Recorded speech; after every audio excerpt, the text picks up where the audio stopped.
And the guys think I'm an idiot, really. But if I start becoming someone else, and maybe a touch arrogant, well, they'll beat the living shit out of me and I'll be whacked back down to earth. I know that. I definitely know that.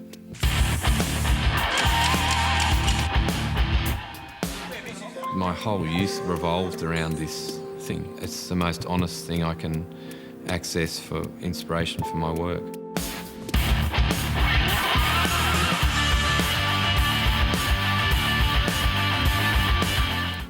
It's about drinking to the point of being violently ill. It was about taking so many drugs that you felt on the edge of insanity. It was about driving really seriously, dangerously and risking each other's lives. Finding our own initiation, young men finding how to initiate each other. And we called our team the Maggots because we were maggots, we didn't fit anywhere.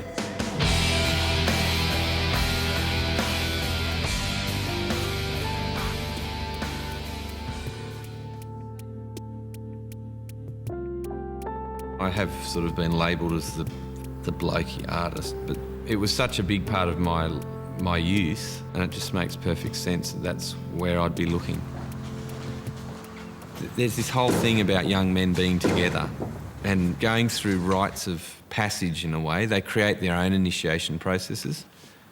Go out, get smashed with your mates and somehow find your rite of passage through that act of getting smashed.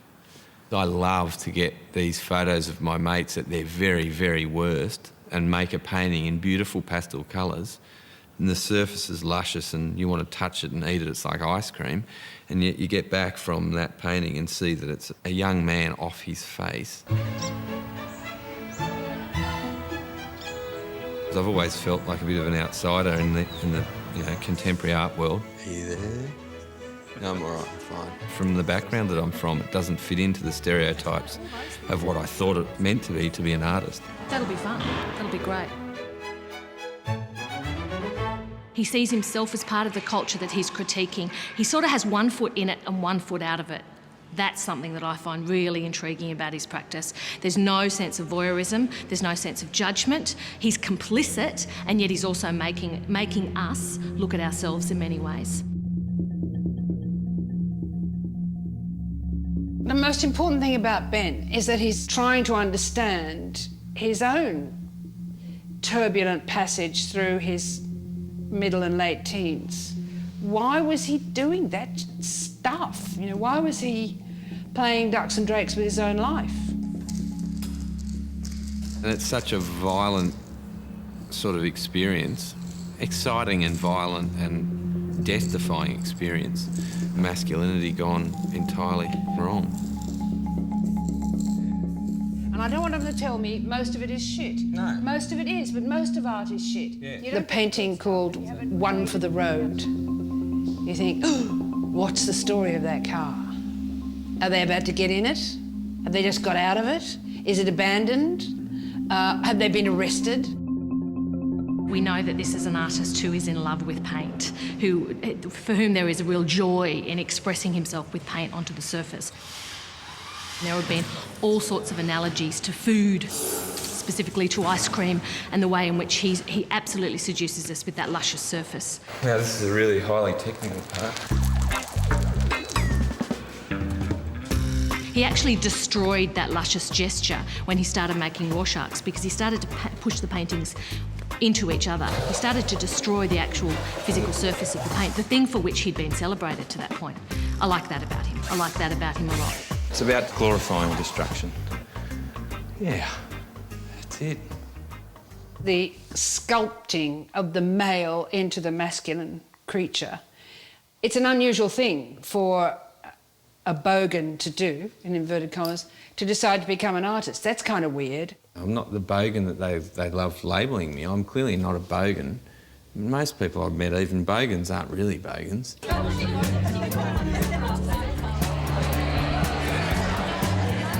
He's an artist. He's a bum. Ben has not had a proper job for over 10 years. He needs to become employed and not become a burden on society. People pay money for that or what? You know, I don't know how you can justify that. Painting Lloyd blind drunk at his post-Bucks party and then selling it to people. I feel sorry for the person who's got Lloydie hanging on their wall.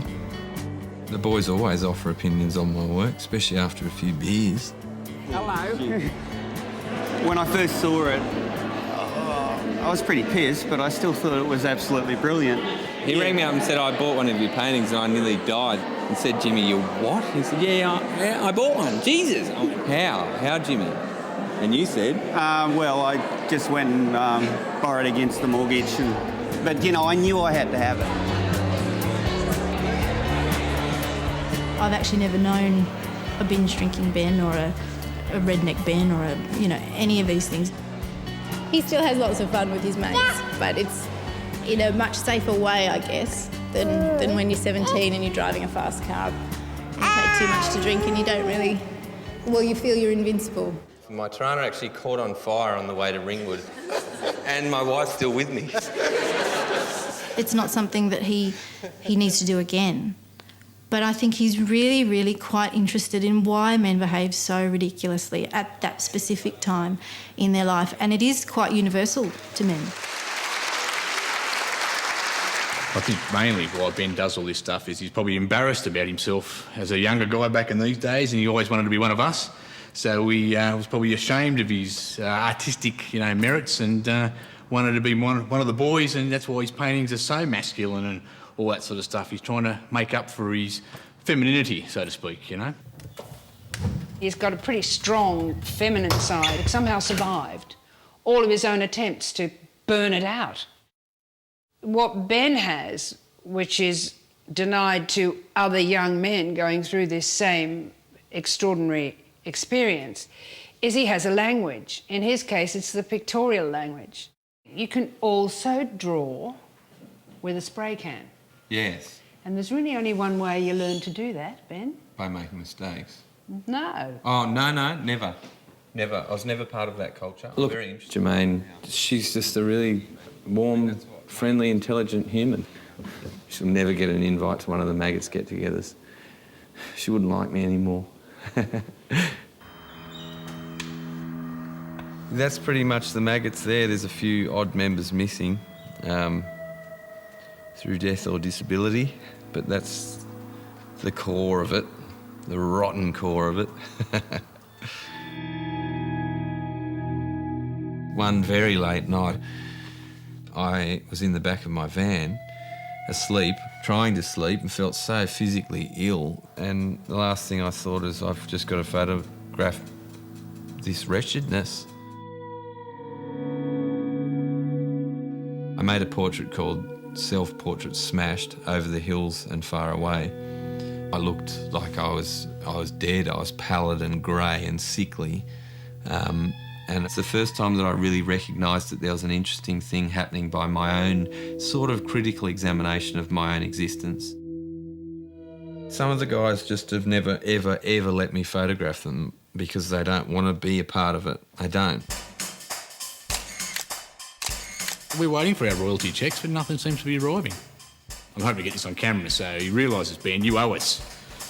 A few of them, after lots of beers, have said, you're exploiting us, you're taking advantage of us and making money out of us. But it's said in a very good-natured way. I don't think they begrudge that at all. How are you, Whitey? Good yourself? Years ago, I said to him, that'd be nice. Give me one too. Draw us up a soldier. And he drew me up a soldier, and I took it down to a tattoo shop at Bondi. Whitey said, can you draw me a soldier running through the flames coming out of a war zone? And I did it in a fairly hazy, I only vaguely remember doing it. See, it's got like legs down here in the torn skin, torn jeans, so yeah, he stuffed that up. And there it was, all over his arm, and I almost fell over. I said, Whitey, next time, let me know before we've had any alcohol.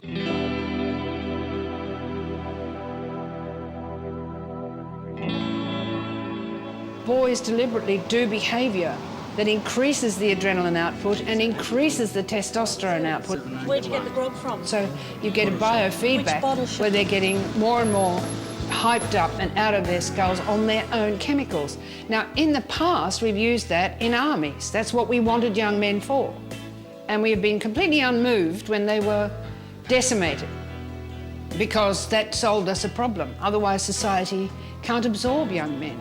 Prisons full of young men.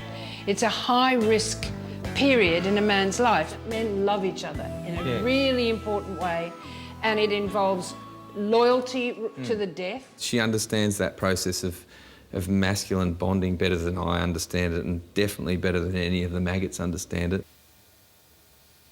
There are some very special things about Ben's way of working. For example, he has never objectified a female body. One way of doing it is to show the bogan's view of what women are. You know, get your tits out for the boys. You go to where the boys are racing. There is a whole phantasmagoric imagery there of complacent, degraded femaleness. I've done all this stuff about masculinity. Where's the sex? Where's this, you know, this obsession with sex and masturbation and all this sort of stuff? Well, you know, I haven't done it. I haven't worked out how to do that yet. He doesn't touch it, doesn't go there. And I find that very interesting. I mean, that fastidiousness in him. He's trying to go to the other place, the place where boys confront death.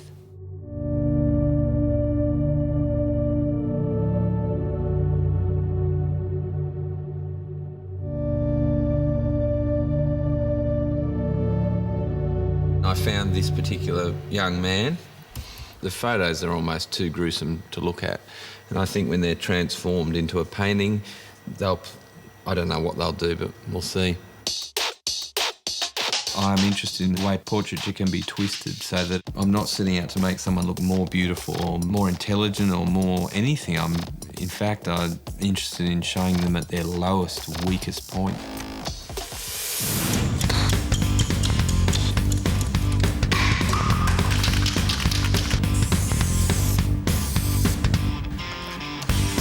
I love colour.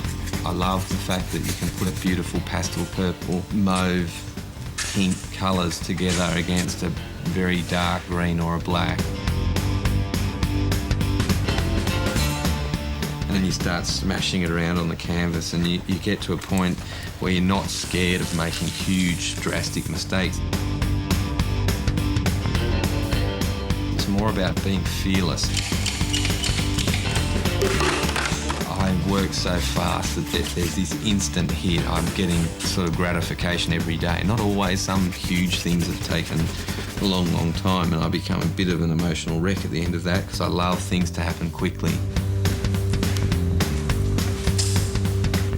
To be able to make an image that comes together in a day or two that's bold and in your face and is just the most invigorating, exciting feeling and fulfilling. It just makes me feel good.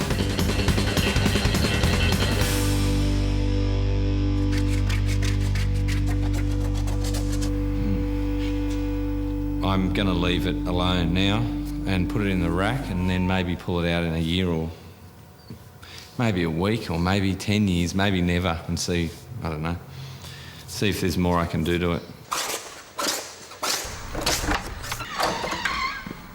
G'day, Barty. How are you, mate? Don't kiss me.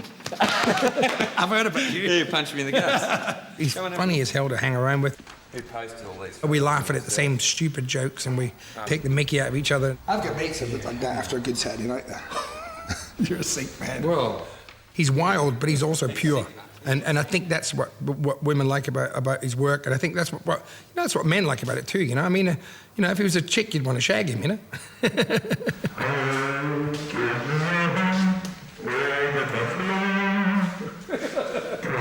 I met Jimmy Barnes at a fundraiser. It does say much to your voice, Jimmy. I don't know him as a celebrity and a musician. I know him as a person. Yeah, I feel like a death metal singer. And a person who's very open about the flaws in his own character. Jesus, you were great. Yeah, that's right. I was near death. Seemed like eventually a natural progression that I'd make a great big portrait of him. I wanted him to act the way he would have been before. Years before we'd met and before he'd got off the drugs. Oh, you were healthy. I was healthy. That was the thing. I was pretending not to be. I should be an actor. He'd seen what I'm like, so he knows I'm as bad as any of his mates. I was probably wilder than most of his mates.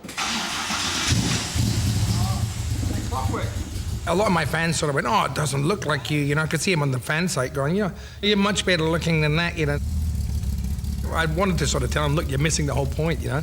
He wants to capture the essence of a life and the struggle and the battle. As much as he's a wild bloke, he's also extremely sensitive.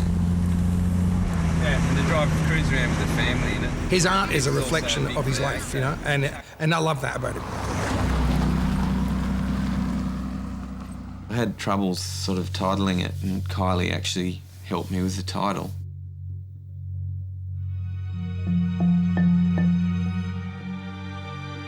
A long, long time ago, I read a piece of writing that Streeton had put together. Arthur Streeton had written that we should look in our own backyards for inspiration and stop looking at overseas cultural influences. I saw that Streeton had not only been a pioneer in contemporary art, but had also worked in the same vicinity as I.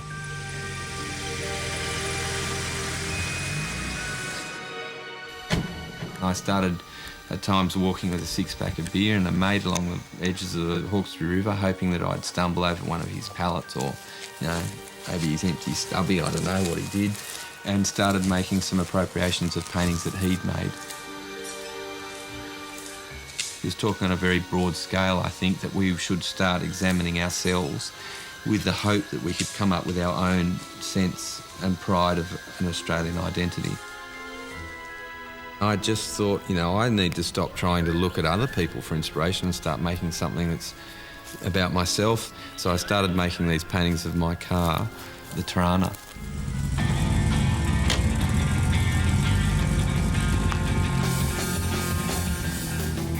The fact that it held so much of what a young man, how he would hope that society would see him. That huge, big, long nose, that aggressive stance, and the fact that someone had spent a lot of time designing this object. By the time I was 19 and 20, it had become a total object of desire, a total fetishised, three-dimensional sculptural object that sat on the landscape. To turn it into an oil painting, which is, you know, oil is the most traditional of sort of mediums, turn it into a big painting. And I literally made 14 paintings of that car. I couldn't get a show anywhere. And then Dominic at Maunsell Weeks in Paddington agreed to have the show. I hadn't thought much about Tiranas before Ben came along. He's put testosterone and Tiranas, he's made them both look very glamorous. So I think his work's the work of a genius. We were immediately smitten, the goopy paint and the fabulous sense of colour. The paintings more or less all sold out before we opened. He had immediate success. I had money in the bank to continue what I really wanted to do. I started looking more closely at my mates, and the heavy metal thing just seemed like such an obvious and exciting thing for me to work with. They're horrific images, really horrifying, ugly, and it's just designed to shock in the most ignorant way death, not accepting death at all. In fact, it's like laughing in the face of death. So to make a painting that's luscious and thick and pastel and beautiful on the surface, but is, you know, our impending death, plays around with the beautiful surface, but the really ugly and confronting image, which is often what I'm the most interested in. I think Ben's preoccupation with mortality is a bit special. The strange mixture of celebration and despair. I mean, I've lost a mate. I've lost a mate in a bucks party. He died. And it took all of us many years still of discussing it, gently trying to work out why that thing happened. And without examining our role in that, how can you ever come to terms with an experience like that?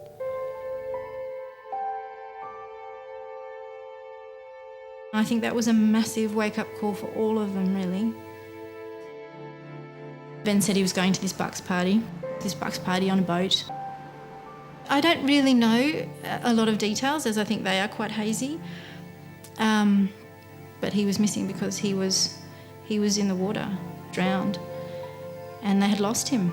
And I think that was a massive wake-up call for all of them, really. You know, he didn't have the chance to learn from his mistakes, so they really have to.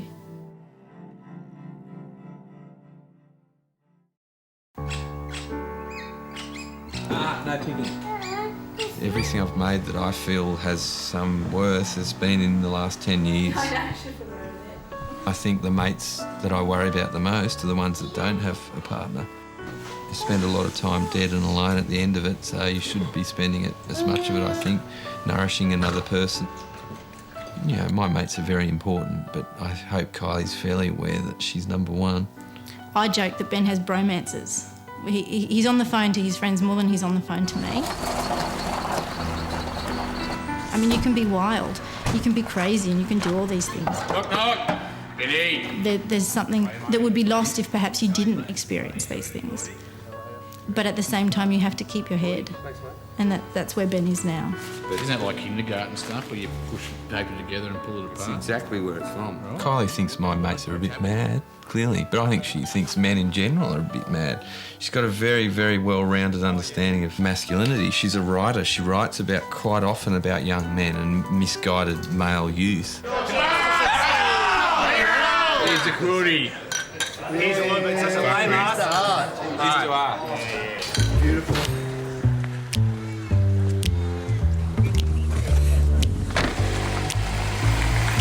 When Kylie fell pregnant, so many people asked me if I was going to make paintings of my baby. And it just seemed like the most cliched suggestion, so kitsch. So, little Joe boy, he became a hamburger. He's all right with it at the moment. He might change his mind when he's a bit older. Sorry, Joe boy, when you're 18. No, on the chair. Joe, just there, behind you. For me, having a son is a big challenge. This little boy who I suddenly realised would be looking to me for his passage through adolescence into adulthood, and that suddenly I would be the person who he would criticise when he was 18 for possibly not being the role model that he needed to navigate his way through adolescence. There's an exhibition coming up in Melbourne called Critical Impact. Now I'm really, really under the pump, running out of time. I've got one or two more to make. For a number of years I've been thinking about making images of this really destroyed cars that possibly had, there's the thought that someone's probably died in that vehicle, and by making it on a large scale they become these big, colourful, abstract, fairly beautiful objects. And as you move back from the surface of that painting, you can see that it's fairly confronting, a violent sort of an image. I guess it's not the most joyous look at our motoring culture, but it's also a sort of progression from the cars that I've made in the past.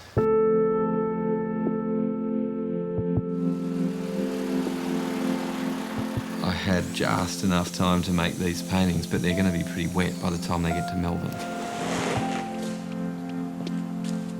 I always have doubts about how things will work together. I always wonder until I see it in the space.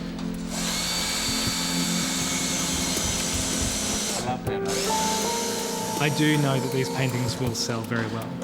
It's not a morbid show, but it references a very real happening within youth culture as it cycles through to adult culture. In some instances, people accuse me of trying to use shock. Well, bring it on. That's just what I do. I do what I do.